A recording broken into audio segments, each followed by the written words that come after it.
What's good with the fight fans? It's your boy Kijana back with these fight predictions. UFC Fight Night Singapore, Maia versus Askren. The card looks decent. It doesn't look super stacked or anything. There's only a few fights that I'm actually interested in watching, but it is going to be at like 2 a.m. I think. So I probably won't. I probably won't watch any of them honestly.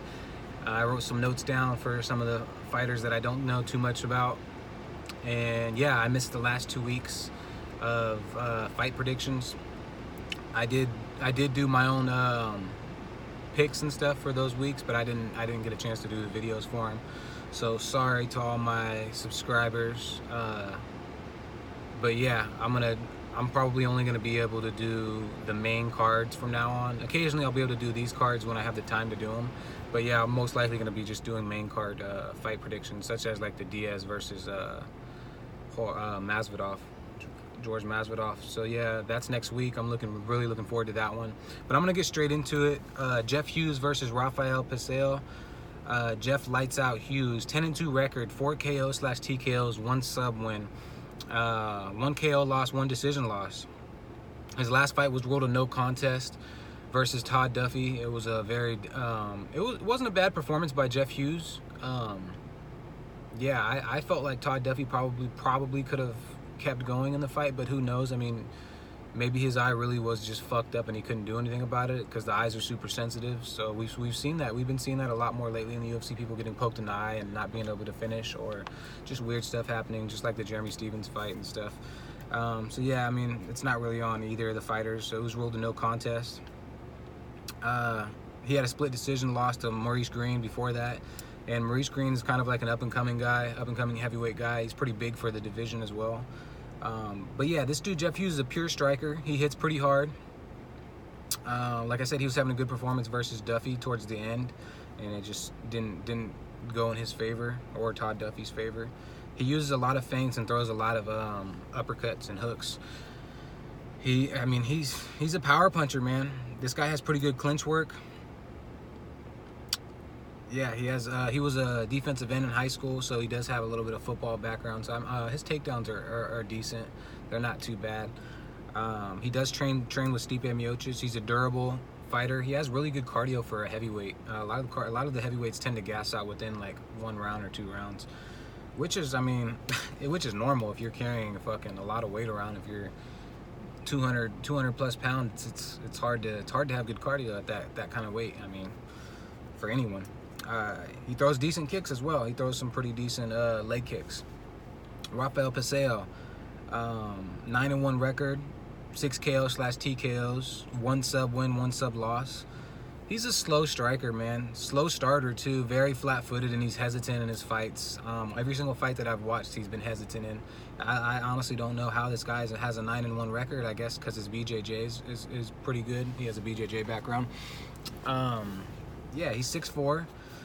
Good range, very low volume. He hits hard. He's tough and gritty, which most of the heavyweights are pretty tough and gritty. And he can take some fucking punishment, man. He was eating strikes versus Cyril Gane in his last performance, and he was really taking, like, he did get submitted in that fight, but he was taking some fucking punishment, dude. Like, Cyril Gane had good movement in the fight, and it was just, he was teeing off on him. The dude had no answer for it. He should have tried to take him down and try to submit him early in the fight, but he wanted to strike with Gane and Ganey, and it didn't go in his favor. I'm rolling with Jeff Hughes on this fight. I feel like he can get the job done. I feel like he has faster hands. I feel like he's more well-rounded, and he needs a win, man. His last 2 performances in the UFC just haven't went his way, and he can do better than that. Jeff Hughes is not a bad. I feel like he's an average heavyweight right now, but I feel like he could end up being pretty good in the future. Next fight, Loma Luke Bunme versus Alexandra Abu. Her name's Konglak Supesara. I don't know if I'm even saying her name right, but yeah, she has a 3-1 record. 1 TKO, 2 decision wins, 1 sub loss. She lost by armbar. She's fighting out of Thailand, so you already know she's gonna have some kind of Thai style background, Muay Thai background. She's aggressive. She's a striker. Questionable ground game, very questionable ground game. I really haven't got to see much. Many highlights from this chick, so yeah, it's gonna be kind of hard to I kind of know who I'm rolling with on this one already, but yeah, it's a little hard to choose because there's not really much to go off of for Loma. She has crisp kicks, good movement. She trains at Tiger Muay Thai, which is pretty obvious if you're in that area. But yeah, Alexandra Albu, Stitch, aka Stitch, 3-1 record, 1 KO/TKO, 1 sub win, 1 sub loss. Trains out of Red Fury Fight Team. She's from Moscow, Russia. She's coming off of a really fast loss to Emily Whitmire, which I picked Albu to get the finish in that one.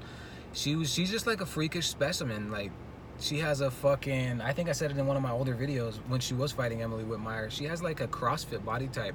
But sometimes that kind of body type can work against you because you'll gas out, you have too much muscle mass, your movement won't be fluid, you'll be very stiff. A lot of people with a lot of muscle mass, they tend to be stiff, and sometimes it's the opposite. They tend to have pretty good movement for how much muscle they have on them, but she's a really muscular chick. She has average striking. There's not really anything crazy about her striking. Emily Whitmire gave her a rear naked choke. But she does come in really good shape for her fights, so yeah, sometimes just that muscle mass just doesn't translate into fighting. But she is a very aggressive fighter. She hits hard. She's very hittable though, and she's flat-footed, super flat-footed.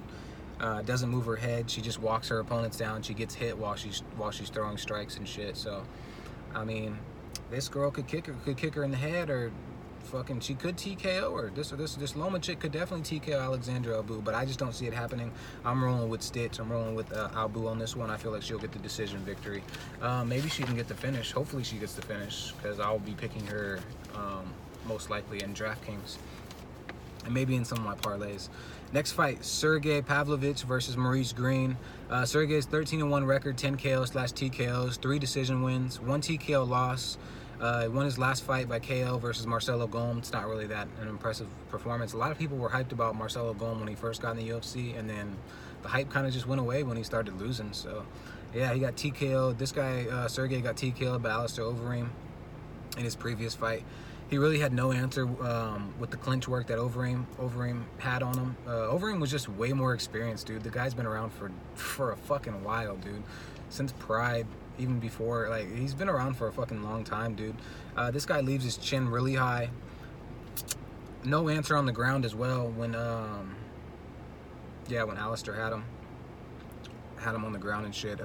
He's pretty good boxing though. This guy has really good boxing. He relies basically on his fucking punches. He doesn't really have many kicks. Super one-dimensional. He has nasty uppercuts and hooks. If he catches you with an uppercut, you're going to sleep. This guy hits hard. Always pressures his opponents. He always tries to walk him down. It doesn't tend to go in his favor sometimes, like the Alistair Overeem fight. He tried to walk Alistair down, and Alistair just overpowered him in the clinch. But he's facing a pretty good opponent. He's 3-0 in the UFC right now. Maurice Green, the Crochet Boss. I like that nickname. He's an 8-2 record, 2 KO/TKOs, 4 sub wins, 2 decision losses. So I mean, he's only lost by decision. He's never been finished. He's, like I said, he's on a 3-fight win streak. His only losses were to Jeff Hughes and Dan Charles. I'm not sure who Dan Charles is, but yeah, Jeff Hughes. He actually beat Jeff Hughes later on, split decision. He's a long, rangy fighter. I think he's like 6'5" or 6'4". He's pretty fucking tall, man. Uses his distance very well. Has some pretty tricky subs. Yeah, long limbs. He's not really a knockout artist. I wouldn't say he's a knockout artist. He has good elbows. He's really good clinch work because of how tall he is. And if he catches you with that's the one thing though. Maurice Green has really good clinch work, and Alistair Overeem had really good clinch work. So it's going to be interesting to see if that's going to translate into Maurice Green being able to tie Sergey against the cage and get him in the clinch and basically do what Alistair Overeem did to him. If he can control him in the clinch, he's going to win this hands down. But if he tries to box with Sergey, it's just not going to go well for Maurice Green, I don't think. But I'm rolling with the underdog. I'm rolling with Maurice Green on this one. I feel like he could get the win, and if he doesn't get the win by like a knockout or a submission, then he's probably going to lose by decision, in my own opinion. Next fight, Enrique Barzola versus Movsar Evliov. El Fuerte versus Evliov. Yeah, Barzola has a 16-4 record, 4 KO/TKOs, 4 sub wins, 4 decisions. He's pretty well-rounded, man. 4 decision losses, sorry. The rest, he had 8 decision wins. But yeah, he's never been finished. This guy is super fucking durable. His wrestling is great. The only problem is with Enrique Barzola is he'll get so many takedowns. He'll get so many takedowns in a fight, but he can't keep his opponents on the ground. That's the biggest issue. DC talked about it too. Like if you have really good takedowns, you got to learn how to keep your opponents on the ground. You got to have good top control, and this guy just doesn't have any top control whatsoever. He doesn't know how to sit heavy on his opponents and keep them on the ground and wear them down on the ground. He lets them right back up, and then he'll take them right back down. So fantasy-wise, if you're picking Enrique Barzola, it wouldn't be a bad pick. Just because he gets so many fucking takedowns. I think he averages 4 or 5 takedowns a fight. So I mean, that's a lot. He has really good cardio. This guy doesn't gas out very easy. He won his last fight versus Bobby Moffett by split decision. Lost to Kevin Aguilar beforehand. Yeah, I mean, cardio and good takedowns. That's really all I can say about this guy. Needs to improve on his ground and pound, I feel like, and his top control. Yeah, but he's fighting another guy, 11-0 record, Movzar, 3 KO/TKOs, 4 sub wins, 4 decisions. Just beat Sung Woo Choi by unanimous decision, which was a pretty good performance for him. He took Sung Woo down about 4 or 5 times, and Sung Woo didn't really have a answer. But these guys are one and the same. They have very similar styles. They both tend to take opponents down a lot.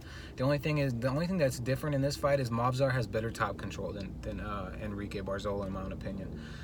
He definitely has better top control, and his counter right hand is lethal. He's not a power striker though. He looks for takedowns religiously.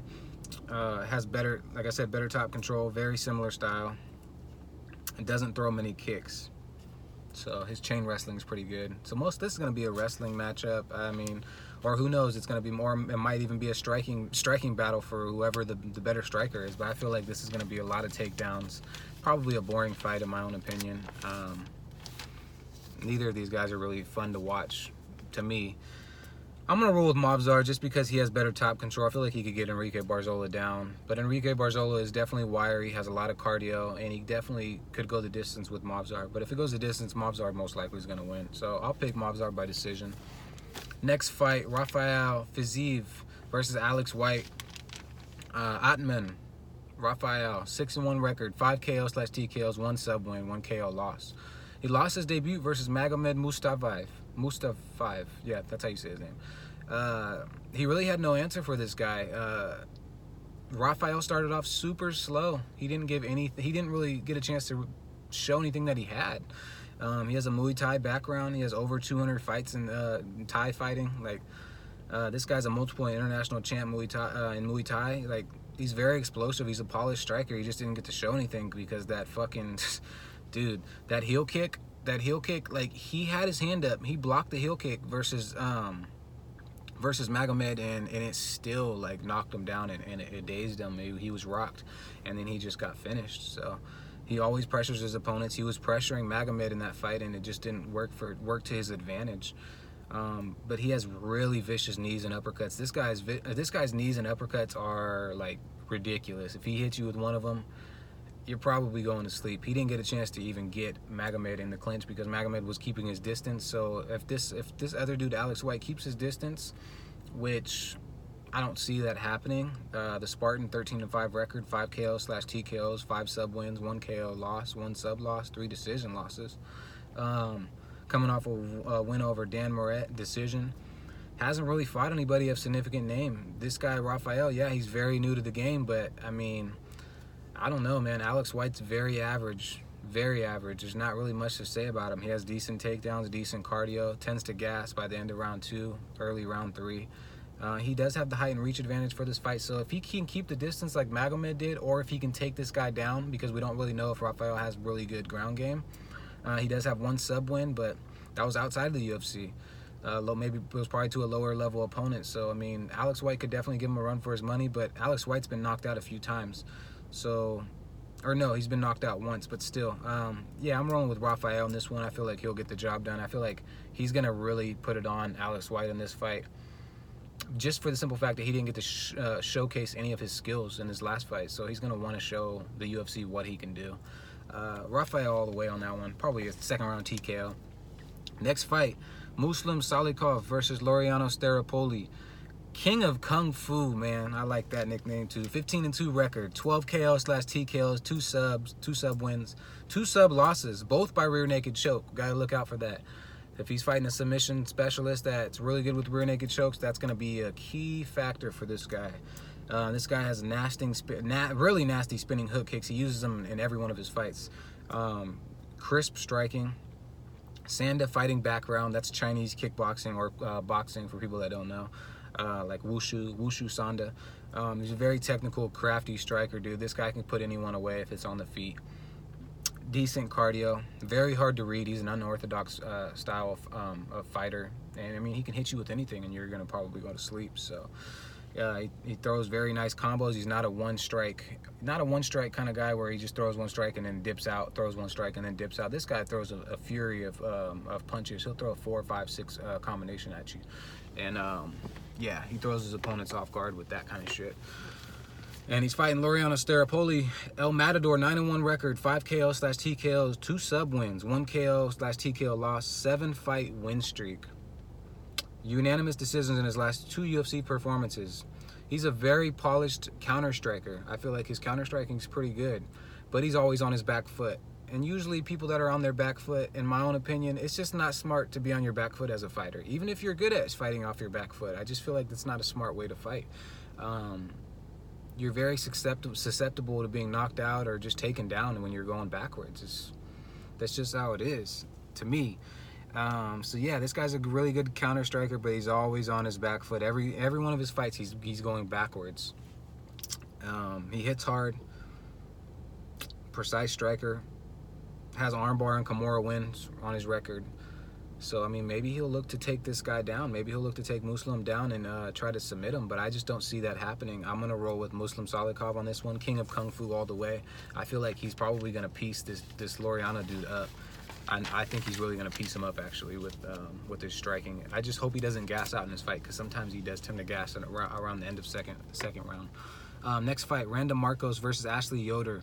Quiet Storm, 9-7 record, coming in on short notice. 4 sub, 5 decision wins. 34 years old, 1 sub loss, 6 decision losses. Man, she's durable. Lost to Claudia Gadelha in her last fight. Pressures her opponents. She did submit Angela Hill in her previous fight, which I did not see that happening. I picked Angela Hill in that one. It's weird because I had a feeling Randa was going to beat her by decision, just by taking her down. But yeah, I mean, I still went with Angela Hill on that one. I went against my gut feeling, and it didn't work in my favor. So yeah, she pressures her opponents with her striking. Not much power behind her punches. She doesn't have really many finishes. Doesn't throw many kicks. Has a weird hunched over fighting stance. Her stance is always real hunched over, and she's already kind of short. So I think she's like 5'4", 5'3", 5'4". So I mean, I don't know, that hunched over style. I feel like if someone just kicks her, does a switch kick or something on her, it's gonna be bad if someone does that to her. But yeah, she's fighting Ashley Yoder, the Spider Monkey, 7-4 record, 4 sub wins, 3 decision wins. She's 32 years old. Both of these chicks are kind of at their prime. I feel like they're not really going to get much better from here, to me. 4 decision losses, but Ashley Yoder's improved in every one of her fights, and she's fought better competition, I feel like, than Randa Marcos. She's never been finished. She's very durable. On a 2-fight win streak versus Suri Kondo, which was her best performance yet, and ABC Cooper. She lost to Mackenzie Dern, Angela Hill, and Justine Kish prior. But yeah, I mean, those performances weren't horrible. I don't feel like they were horrible. She has okay striking. Her ground game and sub game is what you're going to have to look out for. All of her submissions are armbar wins, though, so that's interesting. She has the height and reach advantage. I'm rolling with Ashley Yoder on this one. She's the underdog, too, in this fight, which is kind of weird because Randa Marcos is coming in on short notice, and she's super, like, she's unpredictable, dude. Randa Marcos wins 1, she loses 1, wins 1, loses 1. Ashley Yoder's kind of the same way, but I'm rolling with the Spider Monkey on this one. I feel like she could definitely get the job done, but either one of these fighters, this is a pick'em fight. It could go either way. Next fight, Cyril Gain versus Donatel Mays. Gamo, I think that's how his nickname. 4-0 record, 2 KO/TKOs, 2 sub wins. Muay Thai background, man. Vicious knees and elbows. That's all you need to know about this guy. He's a pure striker. He's very explosive. Yeah, he's fucking Francis Ngannou's protege. This guy's gonna be a beast. He's gonna be a beast. He just needs to work on his cardio. I feel like very fluid movement, nice footwork. He's in and out with his strikes. He throws a really nice jab. That dude is that dude's something special. Honestly, his last fight won by arm triangle choke over Rafael Paseo. Which he rocked him. He fucking rocked him. He could have TKO'd him if he wanted to, but I feel like he wanted to submit him because the guy was supposed to be known for his submissions, so he probably wanted to beat him at his own game. That's just how some of these fighters are sometimes. It's pretty dope. Still very new to the UFC. His cardio is the main thing I'm worried about. I feel like he's such a big guy that he just gasses out. I mean, because he's powerful. He's a powerful striker. Everything that he throws, not everything that he throws, but he does throw like jabs and just stuff to set up a very strong strike. He doesn't just throw haymakers at his opponents, but he does keep his hands very low, dude. This guy, because he has such a good, so much reach, he's like 6'5", and he's just a big dude, and he has pretty fluid movement. He keeps his hands very low, and if somebody can capitalize on that, he's going to sleep, because it doesn't matter how big you are, dude. Your chin can only take so much pressure, and in heavyweight division, yeah, I wouldn't keep my hands low if I was a heavyweight. It just wouldn't. He's fighting Donatel Mays, Kong, aka Kong, 6-2 record, 4 KO/TKO wins, 1 KO/TKO loss, 1 disqualification loss. Lost on the Contender Series in season 1 to Alan Crowder, and he was winning that fight in the beginning, but he just gassed out really bad. Recently won TKO on Contender Series 3 to Ricardo Perse. Gassed out a little, but yeah, like I said, he gassed a lot versus Crowder. Mays doesn't have any cardio and no ground game, so yeah, I'm rolling with Cyril Gane on this one. Donatel Mays, he hits hard, he's a pretty good striker, but I just feel like Gane is just more polished, and it was surprising that he got that nice submission game, so it just shows that he can do submissions as well if it goes to the ground. Next fight, Frank Camacho versus Beneil Dariush. I'm not even really going to go into this fight much because I'm rolling with Beneil Dariush. 16-4 record. Frank Camacho's 22-7 record. 17 KO/TKOs though and 2 sub wins. Beneil, he's known to be a little chinny lately. Frank Camacho's just a low-level striker, I feel like, but he's very durable and he's tough. The performance versus Jeff Neal, he showed a lot of heart, even though he got knocked out. He showed a lot of fucking heart, dude. Most people would have got put to sleep earlier in that, dude. Jeff Neal hits hard. Jeff Neal hits very hard. But yeah, I'm rolling with Beneil Dariush. He's just a better overall striker. I'm rolling with him. Michael Johnson, the Menace versus Stevie Ray. I'm not going to talk much about this one either, man. The Menace, 19-14 record. That's not a very good record. And he's going against Braveheart, 22-9 record. 8 sub wins. Yeah, man, Michael Johnson, he's been submitted a lot. 8 losses by submission, 2 KO losses, and he lost to Josh Emmett in his last performance. And his last performance was very, very nice. His striking was crisp. It looked very good against Josh Emmett, and Josh Emmett just caught him with a counter hook and knocked his ass out cold. Spit flying everywhere. It was a vicious knockout. Josh Emmett hits hard, man. Like Michael Johnson, Michael Johnson still has some of the fastest hands in the UFC, in my own opinion. But he needs to throw more kicks and he needs to mix it up more. He needs to go for takedowns. He needs to mix shit up, dude. He hasn't really progressed much in the UFC. Just to me, man, I've been watching Michael Johnson for a while in the UFC, and he just seems like the same fighter that he came in to be. Like, and his cardio is horrible. He gives up on himself. In the Justin Gaethje fight, he gave up on himself, dude. He could have beat Gaethje if he had better cardio and better willpower. He could have beat Gaethje. He could have beat him, but he just didn't, dude. He gave up on himself. Everybody's seen that fight too, and everybody knows that he gave up on himself. I mean, yeah, it probably hurts to get punched in the fucking face like he was getting punched. Gaethje was piecing him up, and he was getting hit with a lot of fucking strikes. But it's like, dude, you gave up on yourself, bro. And deep down inside, you know you gave up on yourself. I like Michael Johnson as a fighter. He's a dope dude, man. He seems like a chill guy outside of the UFC as well. But yeah, I just don't like that about him. He gives up on himself in some of his fights. It's like a turnoff on picking him. But I'm gonna roll Michael Johnson on this. Stevie Ray definitely could take him down and try to submit him though. All right, man, it's getting late. I'm gonna fucking get this last pick to you guys real quick. Damian Maia versus Ben Askren, 19-1 record. Ben Askren, funky versus Damian Maia, 27-9. You already know Damian Maia is a submission specialist, and Askren's a fucking he's a crotch hugger. Nah, I'm just kidding. I like Ben Askren, man. He got put to sleep. He got humbled a little bit, and he needed that. I'm gonna roll Ben Askren on this one. People are gonna probably think I'm crazy because Ben Askren doesn't have any kind of ton of striking or anything to offer on the feet, and that's usually where you want to keep it if you're going to be going against Damian Maia. But yeah, Damian Maia is just, he's getting older, man. He's a very boring fighter, and he's gassing out in more of his fights, as we see. He tends to gas out in the third. If it's a 5-round fight, he'll gas out in the third round. He still pressures his opponents. He still goes for takedowns, but they're half-ass takedowns, dude. You can tell he's tired, and he's just kind of praying. He's hoping that he can get a hold of a limb or something and submit you. Don't get me wrong, Damian Maia is a fucking veteran. I like Damian Maia. He's done a lot for the sport, and he's one of the best submission specialists ever to be in the UFC, hands down.